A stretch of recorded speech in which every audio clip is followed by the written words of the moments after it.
Hello guys. Today I just thought like I'll talk about the personal finance, whatever approach that I'm taking for my personal finance, and what are all things that I've done I regret in my younger age, and if you're in early 20s, possibly what are all the mistakes that you can avoid, and if you're in mid 30s, is this portfolio or whatever segregation that I'm using makes sense to you, you can validate and stuff. So I'm a software engineer living in the US for the past 10 years. Uh, Before that, I was working in Chennai. I was able to make some decent money in the current job and also in the previous job when I was in India. But I'm rising from a humble family. Even though I was raised from a very humble family, I didn't have a strong saving mentality. For some reason, I was like, just earn it and spend it kind of. I was dedicated in all those things. In the work, but I never had this, urge to save. Like, hey, I have to save. I have to be, financially free and all these things. I never had that thought. You know, as like many, if there is some money, just show it off. Like, buy some expensive things, like buy a costly phone, car, whatever, right? And then you go through a tough period, and then starting to realize when you are older, right? This is more of a realization video too. But then some of the young lads that I'm talking to has been so impressive. They've been talking about like, hey, how to do this, how is your portfolio diversified, all these things. When they asked, I was like, wow, I didn't even understand what portfolio is by the time that I was like you, but I was so impressed.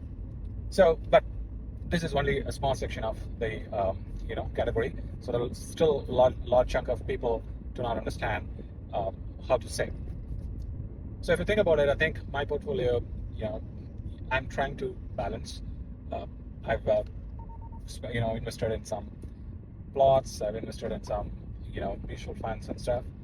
But ideally, I did not follow the traditional 50, 30, 20 rules and everything.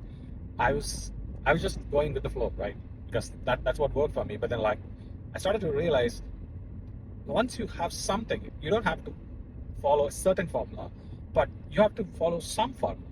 The reason is, the saving or investment is not just an activity, it's actually a habit, right? It comes with the discipline.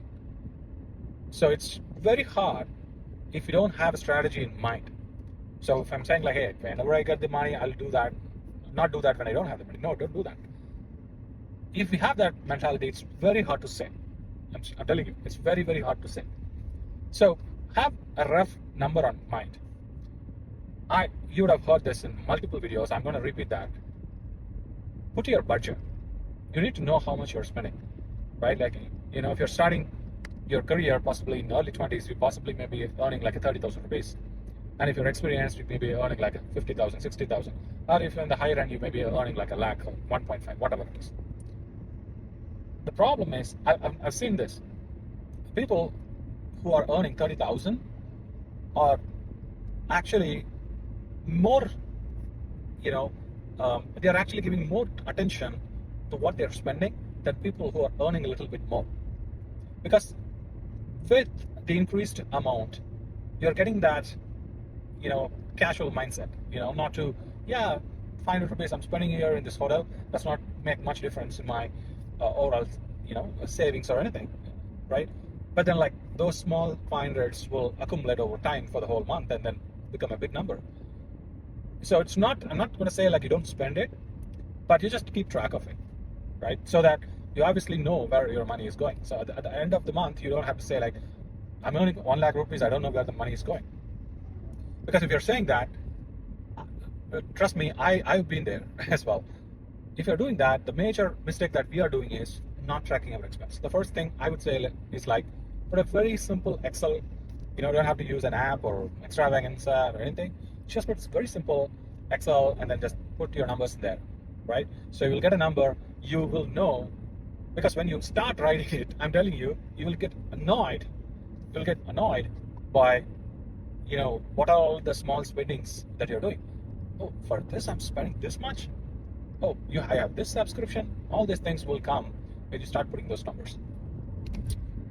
But the reason for that one is we always have a blind calculation in our mind. But when you start writing in the paper, it will actually give you a very clear picture of how much you're spending. Say, for example, your salary is 50,000 rupees, right? Out of the 50,000 rupees, you may be thinking like, okay, I'm spending around like maybe what, 30,000 rupees, right? Because in that 30,000, your major chunk of your, let's say you have a payment, right? You have taken some vehicle loan or something, and then you're thinking like, hey, I'm paying 15,000 for the vehicle payment and 15,000 for my daily expenses, maybe your rent as well as your food basically. So I still have 20,000 left, so that I can just go and either go for a purchase where I can pay another like 15,000 or 20,000. That is the mentality that comes. That is absolutely wrong, right? When you start writing things, right, the small things, the like Netflix subscriptions, your phone bills, your wireless bill, everything, when you put in that 20,000, excess that you had, now is shrunk into just 5,000. That is what your capacity today. And that too, if there is an urgent medical care needed, you have to spend it, and you don't have money, right? So that is why it's very important just to keep track of things. Now, once you put that one, whatever you're seeing as surplus is the amount you are affordable to save, right? No, no. Because that's the initial thought as well. Okay, after spending all these things, I'm just left with 5,000 rupees. That is what I'm going to actually go and invest. That should not be the case. Because here, you have to apply some formula. I said like, no, you don't have to follow some formula here. The practical formula is like, hey, I'm earning 50,000 rupees. If I'm going to just save 5,000 rupees out of it, it's like 10% of it. I mean, it's not bad, but I can definitely do better, isn't it? Right? They recommend 20%, which is, 10,000 rupees, which looks pretty decent. I can do that, right? So why not cutting down the things that you could, right? Try that, and then the next month, once you start writing, right, obviously you will know where the money is going, and then like you'll just start cutting that off. That, regaining that additional 5,000 from that one is easy. I'm telling you, very easy. You'll go there for one thing you'll do is like, I have Prime, I have Netflix, I have Hulu, whatever it is, and then you'll just cut off a few things. And then unnecessary expenditures. You possibly would have just taken a subscription for the gym, and then after only after watching Varnam Iram the first day that you have gone to the gym, after that you've never been there, right? So cut that off. Don't pay that, right? So if you save that one, then finally you are left with like 5,000 rupees. That amount needs to definitely go into your investment. Okay, you did not regain this money to buy something. This money is purely for your investment, right? Just put it in there, like mutual funds is the easiest way to put it. That too, if you're in early 20s, just put it in some safe bonds. Don't play with the stock or trades. Don't do that, because you are already busy, man. Like, there are some finance people who likes to trade, but then like you are busy with your work. You don't have to go there and watch the market all the time and get your pulses raised. You don't have to do anything. Just put in a very established stocks. I mean, not stocks, established mutual funds, and then just don't worry about it. It's going to be long term. We can talk about 12, 15, whatever percentage, but then like I'm not going to go into that. It will eventually grow. You don't have to worry about it. It will eventually grow, right? So don't come up with an argument like, hey, can I do that or this or that or this? The first thing that I tell them is like, it's not like this or that.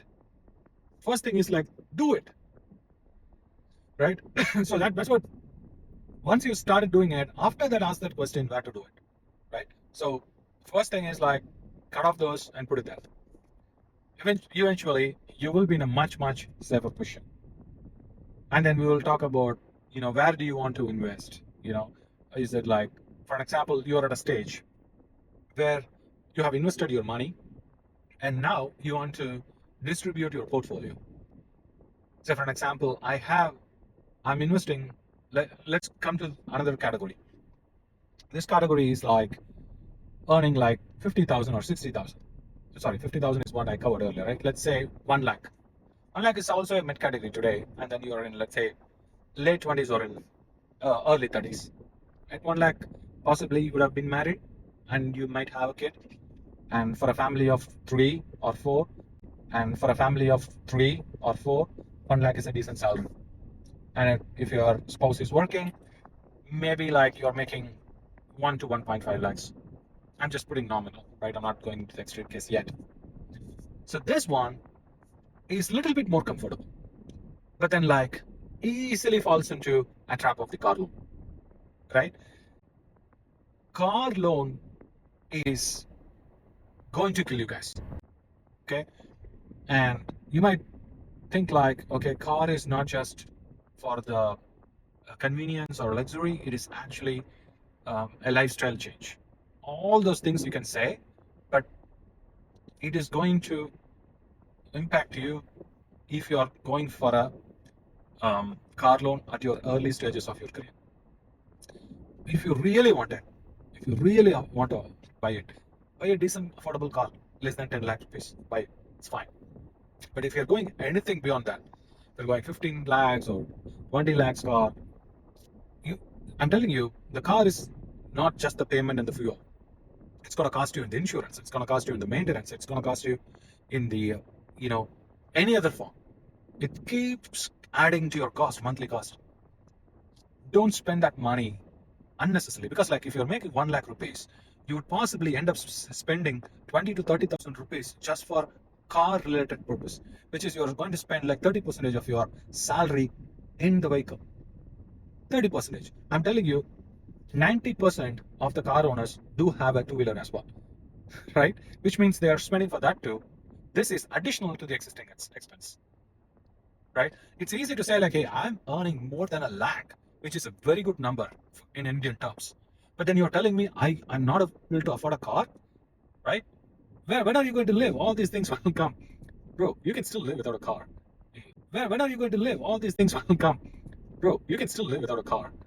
You could just take a cab if there is a thing. Save some money. I'm not against buying cars. I do have a car. I'm driving this now. But save some money, right? Just, I've done, not I've done, like I've seen people doing mistakes where for the initial amount, you have to pay like 20% down payment, right? For that, people used to take a personal loan and then pay that and then additional on top of that car loan. I've seen people like that. Never be like that. That's gonna haunt you like anything. Okay. If you once you save very decent money, like let's say like a 30% of your car value, you saved it enough.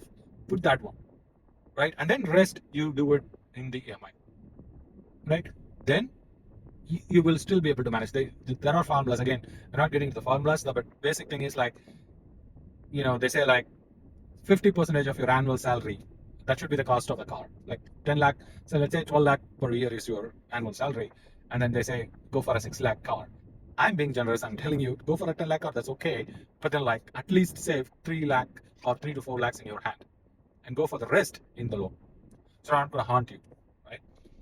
So this is for the mid category, right? So if after that, again, do the same calculation, whatever I said in the previous category, and then whatever you are left over is what you are going to invest. And then cut short. If you're not taking in a car loan, I'm pretty sure you'll be happy. I'll also be happy. But then put that money into your investment account.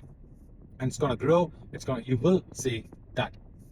So third category is like, ultra category, I would just call it. Say you're earning 3 lakhs and more. And then it could be combined income. The family income is, let's say, 3 lakhs and more, right? So there, yes, you can still afford a car, but then still have that 50% annual rule in mind, so you know how much you can afford. And then do budgeting. Okay, 3 lakh top 1% category does not mean that you should not plan. You should also plan. You should also budget. You should also know where your money is going. Okay, you have a little bit more luxury. Don't fall like the 50-30-20 rule will not applicable for you, right? Because you can actually save much more, cut your expenses short, right? If you are thinking of a home loan, go get a home. It's not a bad thing if you want to really live in there.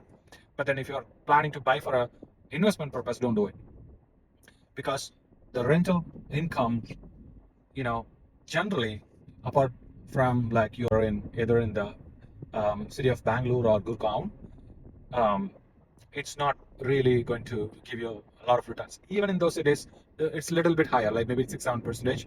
But in other cities, it's going to be like 2-3%. And there's nothing, right? They always say like, hey, the value of that flat grows, yeah, but then like the property is not giving you a value. You keep spending money along with your interest to the property. That's not a advisable investment to do. So put that in a maybe like if you're conservative, put it in a debt fund, or if you're young, put it in an equity fund. It's going to give you a much better results. Okay, final summary. Okay, I've been telling all these stories what I have done. Okay, my portfolio is not great as I mean in terms of diversification, not great. But then like I'm trying to. Um, we have all gone through that phase where make mistakes, realize, and then do it. The reason for this video is like if you're a young person in your 20s, the earlier you start, the much better it is, right? Because compound interest works in mutual funds or in any matter um, for a longer duration of time, right? So the more that your money is in the market, the higher it is going to grow. So start early, invest wise, live happily. Thank you.